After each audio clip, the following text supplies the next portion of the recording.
प्यारे बच्चों, सुप्रभात। आज हम पढ़ेंगे अलंकार। अलंकार के बारे में हम पढ़ेंगे और यह आपका पोस्ट मिड में समाहित है। तो आइए पढ़ते हैं अलंकार। अलंकार दो शब्दों से मिलकर बना है, अलम धनकार। अलम धनकार। अलम का अर्थ होता है आभूषित या विभूषित, और कार का अर्थ होता है करने वाला। आभूषित या विभूषित का अर्थ होता है सजावट, अर्थात अलंकार का मतलब जो सजावट का कार्य करे। जैसे आभूषण, ये आभूषित जो है वो आभूषण से ही संबंधित है, तो अलंकार आभूषण भी हम कह सकते हैं। जिस प्रकार आभूषण नारी का सौंदर्य बढ़ाने के लिए प्रयुक्त होता है। भाई नारी जो है आभूषण पर उतना अधिक उनका ध्यान क्यों रहता है? क्योंकि आभूषण से उनकी सौंदर्य वृद्धि होती है, सुंदरता बढ़ती है। तो नारी की सुंदरता जिस प्रकार आभूषण बढ़ाते हैं, वैसे ही काव्य की सुंदरता जो है वो अलंकार बढ़ाते हैं। ठीक, तो अलम अलंकार यानी अलम का अर्थ है आभूषित या विभूषित, यानी सजावट का कार्य करने वाले को ही अलंकार कहते हैं।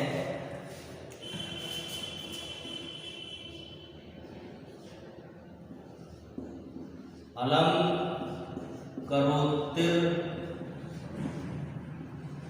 अलंकारम। अलम करोतिर अलंकारम अर्थात जो अलंकृत का कार्य करे, जो अलंकृत का कार्य करे वह अलंकार।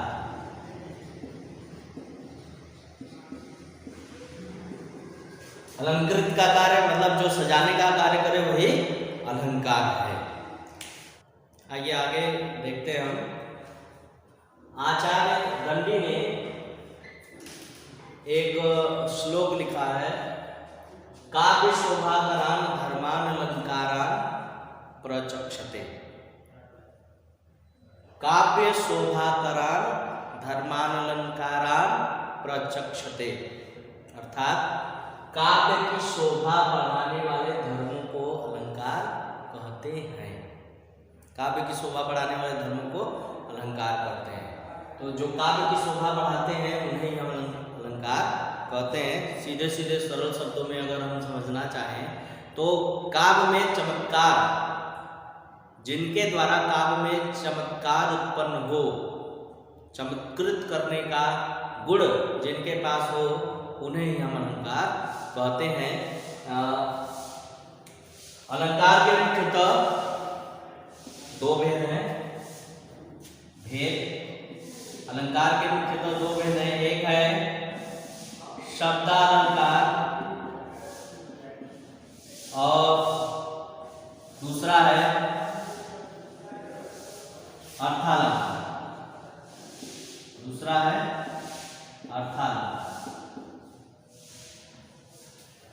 तो शब्दालंकार और अर्थालंकार, जहां काव्य में चमत्कार शब्दों के द्वारा उत्पन्न हो उसे हम शब्दालंकार कहते हैं। जहां काव्य में चमत्कार अर्थों के द्वारा हो वहां अर्थालंकार कहते हैं। तो शब्दालंकार में तीन भेद होते हैं। शब्दालंकार में पहला होता है अनुप्रास, दूसरा होता है यमक और तीसरा होता है श्लेष।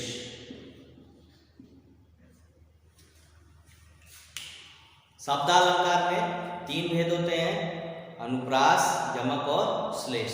अनुप्रास अलंकार क्या होता है?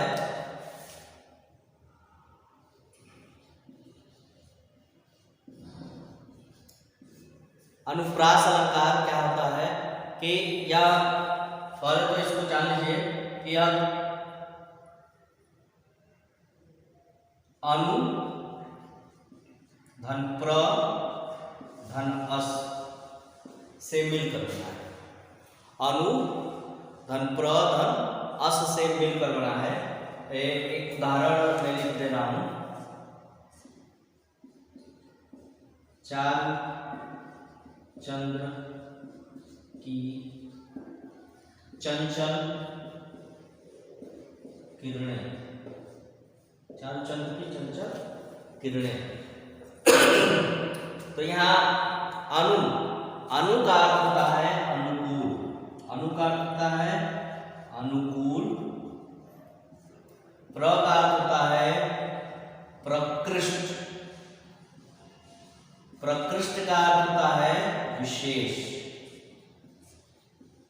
और अस का अर्थ होता है सजाना। अर्थात अनुप्रास अनुकूल, भाई अनुकूल वर्णों को जब विशेष तरह से हम सजा देते हैं, अनुकूल वर्णों को जब हम विशेष तरह से सजा देते हैं तो वहां अनुप्रास होता है। ठीक है, अनुप्रास की परिभाषा क्या है ये तो समझने के लिए बताया है। अनुप्रास की परिभाषा जहां एक ही वर्ण की बार बार आवृत्ति हो उसे हम अनुप्रास कहते हैं। आवृत्ति का मतलब जैसे आप लोग फिजिक्स में पढ़े होंगे,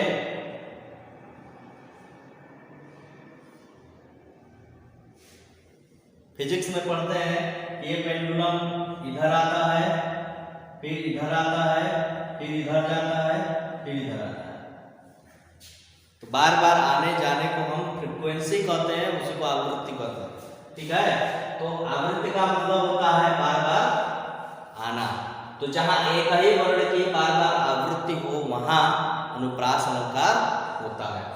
तो अनुप्रास अलंकार में आप उदाहरण भी लिखे हैं कि चारु चंद्र की चंचल किरणें। तो च च च, च वर्ण की आवृत्ति हो रही है, च वर्ण की आवृत्ति हो रही है। तो जहां अनुप्रास होगा वहां वर्णों की आवृत्ति होती है। ठीक, मुदित महापति मंदिर आए, सेवक सचिव सुमंत बुलाए, ये भी है।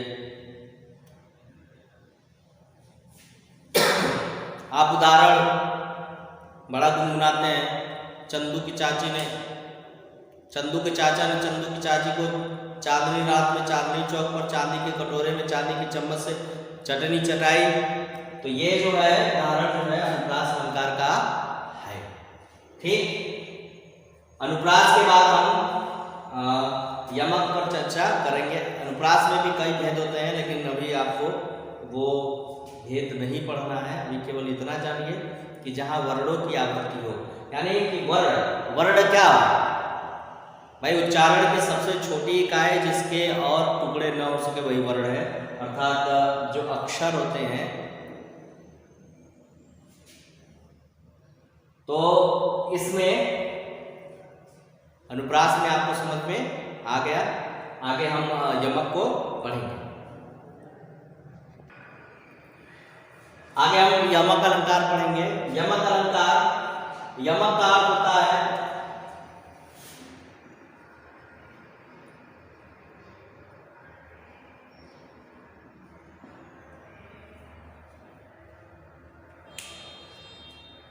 व्यंजन समवरो अर्थ भिन्न के भिन्न। इसमें यमक में जैसे अनुप्रास में क्या था कि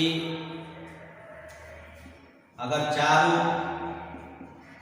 चंद्र की चंचल किरणें हम लिख रहे हैं, तो च में आ स्वर है, इसमें च में अंग है, यहाँ भी च में अंग है और उसमें च में अ है। तो केवल व्यंजनों की समानता हम देख रहे हैं कि व्यंजन अगर है समान रूप से तो उससे और व्यंजनों की आवृत्ति हो रही है तो वहाँ अनुप्रास अलंकार होता है। लेकिन यमक में ऐसा नहीं है बिल्कुल। यमक में क्या है, यमक में व्यंजन के साथ साथ स्वरों की भी समानता होती है। व्यंजन के साथ साथ स्वरों की भी समानता हो, तो जब व्यंजन के साथ स्वरों की समानता हो जाती है तो वो वर्ण नहीं तब शब्द की श्रेणी में आ जाएगा। तो इसलिए यमक में जब शब्दों की आवृत्ति हो या शब्द एक से अधिक बार आए, और अधिक बार तो आएंगे, लेकिन एक और बात है कि जितनी बार आएंगे उतनी बार उनका अर्थ भिन्न होगा। तो व्यंजन समवरु अर्थ भिन्न के भिन्न, इसका यही याद करने का तरीका है कि यमक अलंकार में शब्द एक से अधिक बार आएंगे, किंतु हर बार उनका अर्थ भिन्न होगा। व्यंजन यमक अलंकार में जैसे उदाहरण है काली घटा का घमंड घटा। भाई बादल खूब काले काले छाए हैं, पूरा दिन में जो बादल है काले पूरे आसमान में छा गए हैं, चारों तरफ काले काले बादलों से आसमान भरा पड़ा है, पटा पड़ा है। तो पूरा जो दिन है वो एक तरह से अंधेरा की तरह हो जाता है। तो काली घटा ने पूरे आसमान को छा लिया, उसका घमंड बढ़ गया है। लेकिन जो ही बारिश होता है तो उसका घमंड क्या होता है, कम हो जाता है, कम हो जाता है ना। तो काली घटा, घटा का मतलब यहाँ क्या है, एक घटा का अर्थ है बादल। आप जब बारिश हो जाती है तो उसका घमंड क्या हो जाता है, घट जाता है, तो कम हो जाता है। एक घटा का अर्थ है घटना या कमी होना या कम होना। तो शब्द वही है, घटा यहाँ भी है, घटा यहाँ भी है, किंतु उनके अर्थ भिन्न है। तो जहाँ पर शब्दों की आवृत्ति हो किंतु हर बार उनके अर्थ भिन्न हो, वहाँ यमक अलंकार होता है। जैसे कनक कनकते सौगुनी मादकता अधिकाय, वा खाए बौराय, वा पाए बौराय जग या खाए बौराय। मतलब कनक, कनक का अर्थ क्या है, कनक का एक सोना है और एक धतूरा है। सोने में धतूरा क्या, धतूरा नशीला द्रव्य है जिसको खाने से आदमी अपने में नहीं रहता है, इधर उधर नालियों में सड़कों पर गिरता पड़ता है, देखते ही हैं आप। तो धतूरा नशीला द्रव्य है, उसको खाने से लोग मदहोश हो जाते हैं। लेकिन सोना, स्वर्ण क्या है, स्वर्ण ऐसा नशीला द्रव्य है जिसको बिना खाए ही आदमी जो है बौरा जाता है। तो वही है कनक कनकते 100 गुनी, मतलब सोने में एक कनक का अर्थ सोना, दूसरे कनक का धतूरा। सोने में धतूरे से 100 गुना अधिक मादकता नशीलापन होता है। भाई एक को आदमी खा के इधर उधर लौटता है, लेकिन एक को धतूरा खा के, अर्थात कनक जो धतूरा है उसको खा के व्यक्ति इधर उधर लौटता है। लेकिन सोना जो है उसको केवल पा जाए तो वो अपने में नहीं रहता है, एकदम अहंकार हो जाता है उसको। तो वही है इसमें। अब यमक का हो गया उदाहरण।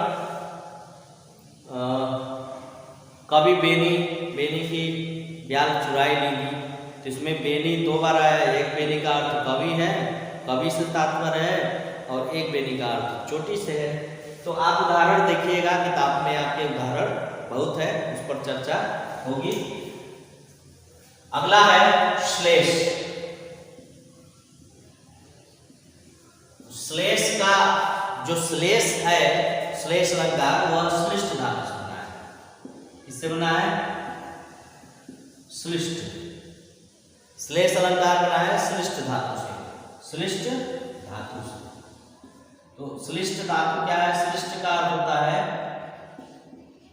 चिपका हुआ, चिपका हुआ, चिपका हुआ या सटा हुआ। अब इससे क्या तात्पर्य है, तो जैसे मान लीजिए मंगन को देख, पट देख, बार है। अब इसमें क्या है, पट देख, यह शब्द एक बार आया है किंतु इससे कई अर्थ चिपके हैं। हम समझेंगे कैसे श्लेष को।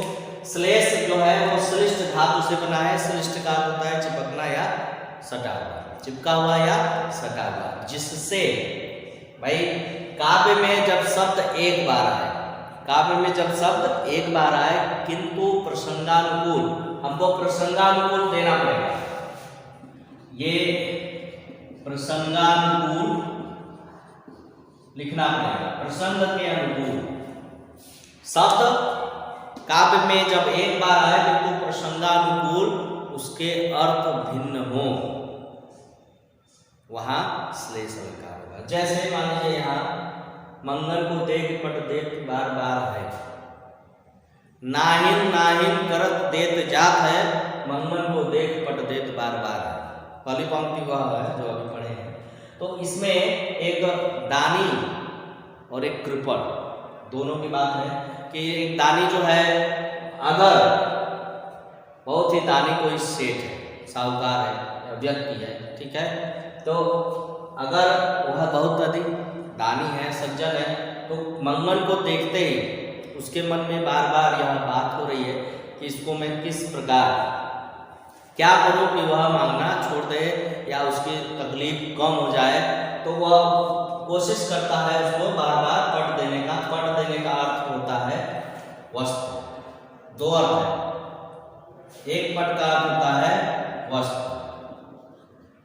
और एक पट का अर्थ होता है किवाड़। तो पट देने का अर्थ दो है, एक है वस्त्र देना और एक है किवाड़ बंद कर लेना। तो जो दानी है वो क्या सोचता है कि मंगल को देखकर बार बार उसके मन में लालसा होती है कि इसको वस्त्र देकर इसकी दरिद्रता को दूर करने की कोशिश की जाए या इसके कष्ट को थोड़ा हरने की कोशिश की जाए, कष्ट को दूर करने की कोशिश की जाए। तो वस्त्र बार बार वो मंगल को देखता है, तो नहीं नहीं नहीं कहने पर भी बार बार देता जा रहा है क्या वस्त्र। और वहीं अगर दूसरे रूप में कृपण कोई कंजूस है, उसकी बात अगर की जाए तो वह बार बार मंगल को देखते ही कि नहीं नहीं मेरे पास कुछ भी नहीं है, बार बार किवाड़ बंद करने का आदेश देता है, बंद कर लेता है, किवाड़ जो है वो बंद कर लेता है। तो एक मंगल को देख पट देख बार बार है कि मंगल को देखते ही बार बार वस्त्र दे रहा है, और दूसरे प्रसंग के अनुसार जो कंजूस है उसके प्रसंग में क्या है कि वह मंगल को देखते ही बार बार दरवाजा बंद कर ले रहा है कि न दरवाजा खुला रहेगा न कोई मंगल आएगा भीख मांगेगा। तो यहाँ पर श्लेष अलंकार होगा कि जहां काव्य में शब्द एक बार आए किंतु प्रसंगानुकूल उससे कई अर्थ चिपके हो, वहां पर श्लेष अलंकार होगा। जैसे चरण धरन चिंता करत चितवत चारहु ओर, सुबरन को खोजत फिरे कवि बेविचारी चोर। सुबरन एक है, कवि के लिए सुंदर वर्ण है, बेविचारी के लिए सुंदर स्त्री है, और चोर के लिए सुंदर वर्ण सोना है। ठीक है। या एक और उदाहरण बहुत बार आपने पढ़ा होगा कि रहीमन पानी राखिए बिन पानी सब सून, पानी गए न उबरे मोती मानुष चून। आइए इसको थोड़ा देख लिया जाए। दूसरी पंक्ति, पानी गए न उबरे मोती मानुष चून।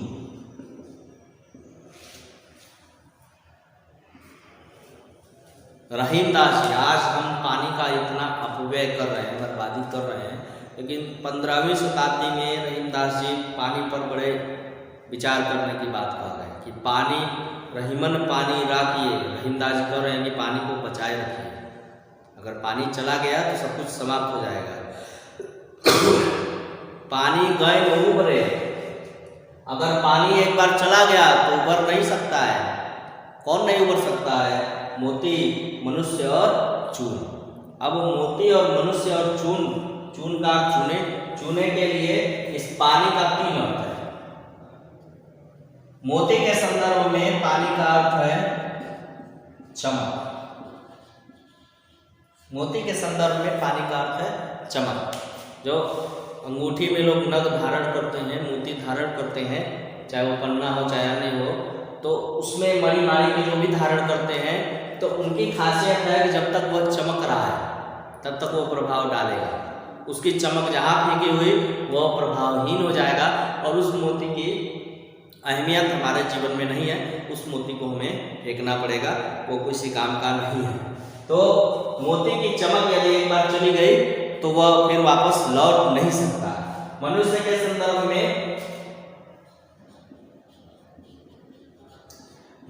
संदर्भ में प्रतिष्ठा है या इज्जत हम कह सकते हैं, प्रतिष्ठा है, इज्जत है कि मनुष्य भाई जीवन भर अपने को बेहतर अच्छा समाज में दिखाने के लिए, बताने के लिए वो प्रयत्न रहता है कि समाज में उसकी एक हैसियत हो, उसकी एक प्रतिष्ठा, ठीक है। अगर वो एक बार प्रतिष्ठा धूमिल हो गई, उसके चरित्र पर एक बार दाग लग गया, माथे पर कलंक लग गया, तो वह जीवन भर कितना भी बढ़िया काम कर लेगा, लेकिन जैसे ही वो आगे बढ़ेगा पीठ पीछे लोग उसको उंगली दिखाना शुरू कर देंगे कि अरे यही फलाना था, ऐसा काम किया।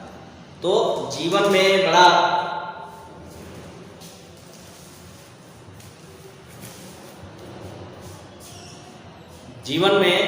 बड़ा धैर्य रखना पड़ता है हमें कि किस प्रकार हम जो है इसको बताएं कि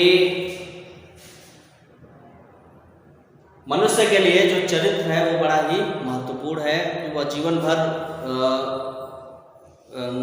चरित्र को बनाता है, प्रतिष्ठा को प्राप्त करता है, किंतु ऐसा उसे अगर कोई भी गलत निर्णय हो गया तो उसके आधार पर उसका जीवन भर बदनामी सहनी पड़ती है।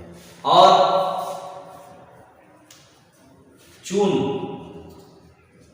चूने के संदर्भ में साधारण पानी,